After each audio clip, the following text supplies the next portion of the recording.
Deep in the heart of the Whispering Woods stood a warm brick building with sweet-smelling smoke puffing from the chimney.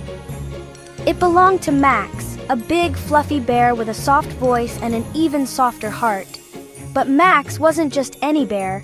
He was the proud owner of the magical cookie factory, where he baked the tastiest cookies in all the land.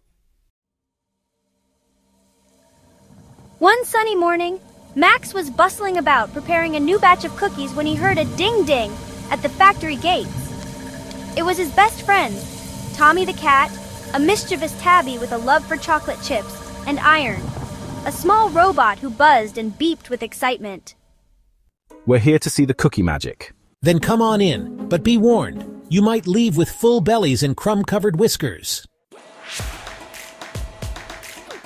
Inside, the factory was a wonderland of cookie-making delight.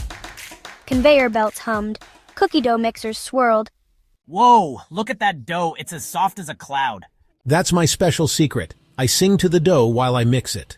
Analyzing. Singing equals better cookies. Recording data. The trio watched as Max scooped cookie dough onto trays with his giant, gentle paws. Then the trays rolled into a glowing oven with buttons shaped like strawberries. Do the cookies talk too? Only if you eat them too slowly. Finally, the cookies were ready, golden brown, warm, and gooey in the center. Max laid them out on a table covered in sprinkles and tiny marshmallows. Try them all. There's peanut butter swirls, rainbow chip crunch, minty chocolate, and even stardust sparkle. Tommy pounced on a rainbow chip cookie with a happy purr and got frosting on his nose.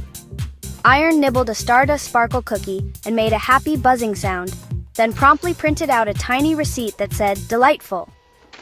Cookies taste best when they're shared with friends. As the sun began to set, the cookie factory glowed like a cozy lantern in the woods, filled with laughter, crumbs, and the happiest bear in the world.